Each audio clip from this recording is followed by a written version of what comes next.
Pemirsa, sikap Muhammadiyah dalam menghadapi RUU Haluan Ideologi Pancasila atau HIP sudah jelas, yakni menolaknya bukan menundanya. Pakar sosial dan politik Sumatera Utara Sohibul Ansor Siregar yang juga Ketua Majelis Hikmah PWM Sumatera Utara dengan tegas mengatakan RUU HIP harus dilawan dengan konsep Darul Ahdi wa Syahadah.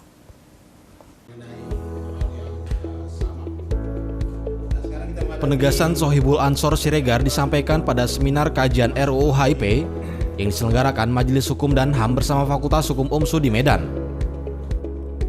Ada 3 narasumber selain Sohibul Ansor Siregar, yaitu Irwan Syahputra, Abdul Hakim Siagian, dan Hotma Siregar. Seminar melalui Zoom meeting diikuti lebih dari 200 peserta yang berasal dari berbagai daerah di tanah air. Seminar diawali kata pengantar dari Ketua Pimpinan Wilayah Muhammadiyah Sumatera Utara Asimsa Nasution. Berikut penjelasan Sohibul Ansor Siregar. Nah, sekarang kita menghadapi ancaman baru yang masuk melalui haluan ideologi Pancasila. Kajian kita tiba pada kesimpulan ini berbahaya. Lalu mungkin kita secara menyeluruh kompak mengatakan tolak. Tapi saya ingin berbeda dengan itu. Di dalam ilmu bela diri ada yang disebut dengan pemanfaatan tenaga lawan. Saya sudah muncul dia rancangan undang-undang itu, dan kekuatan politik itu sangat besar sekali.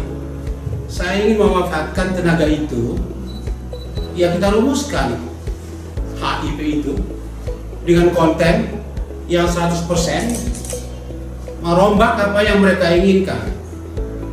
Kita tawarkan yang baru. Ayo kita bertarung pemikiran seperti dulu bertarung pemikiran pada saat-saat the founding fathers melakukan perumusan untuk mendirikan Indonesia. PDIP kabarnya kan sudah mundur dari beberapa prinsip dasar yang tidak mau memasukkan TAP MPRS nomor 25 dan juga tidak ngotot lagi untuk memeras-meras Pancasila itu menjadi Trisila dan Ekasila. Ayo kita manfaatkan itu. Kita persiapkan bahan-bahan kita. Toh kita sudah memiliki bahan pembanding yang lebih sempurna dari itu, saya yakin, yakni konsep Darul Ahdi wa Syahadah yang diproduk dari Muktamar 47 ujung pandang itu. Hanya saja di dalam konsep itu ada 2 hal yang perlu kita pertegas lagi. Jangan ada kesan ilmu cocokologi di situ, menautkan ayat demi ayat untuk berbagai isu-isu penting dalam konsep kenegaraan. Harus lebih jauh dari situ, dan juga telaah sejarah sangat ringan, simplistis di dalam konsep itu. Long before they came here, itu orang Eropa itu sebelum datang ke sini, seluruh wilayah ini adalah wilayah kerajaan Islam. Dan Indonesia merdeka dan proklamasinya itu satu di antara kalimat itu hal-hal yang mengenai pemindahan kekuasaan dan lain diselenggarakan. Tapi ini kan tidak diselenggarakan secara baik oleh pemerintah kita. Bahkan mereka membunuhi para sultan-sultan kita. Dan sekarang Hendro Priyono memfitnah Raja Sultan. Itu akan terus menerus. Karena ancaman ini sangat nyata dan tidak akan pernah berhenti, karena musuh Islam ini sudah jelas ya akan terus menerus melakukan itu.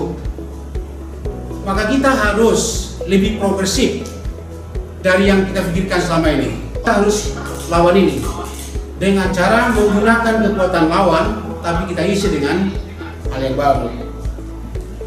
Supaya kita ingat betul bahwa dari awalnya Indonesia didirikan memang untuk menjadi negara Islam.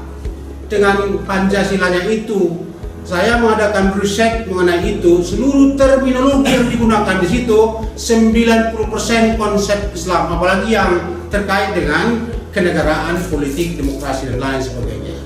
Bahwa ada Sanskerta dalam kalimat-kalimat Pancasila itu secara keseluruhan ada hanya sekian persen. Ada bahasa Yunani, ada bahasa ini, ada betul. Tapi konsep pendasarnya itu adalah konsep yang dimiliki oleh Islam.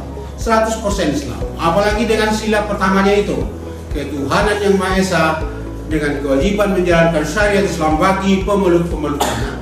Bagaimana mengatakan bahwa Indonesia didirikan bukan sebagai negara Islam? Kita pastikan Muhammadiyah. Sohibul Ansor Siregar mengajak peserta seminar untuk bersaksi dan berkomitmen mensejahterakan Indonesia. Hasil seminar akan disampaikan kepada pimpinan pusat Muhammadiyah untuk mendukung kerja tim jihad hukum yang dibentuk untuk melawan RUU HIP. Saiful Hadi memberitakan dari Medan, Sumatera Utara.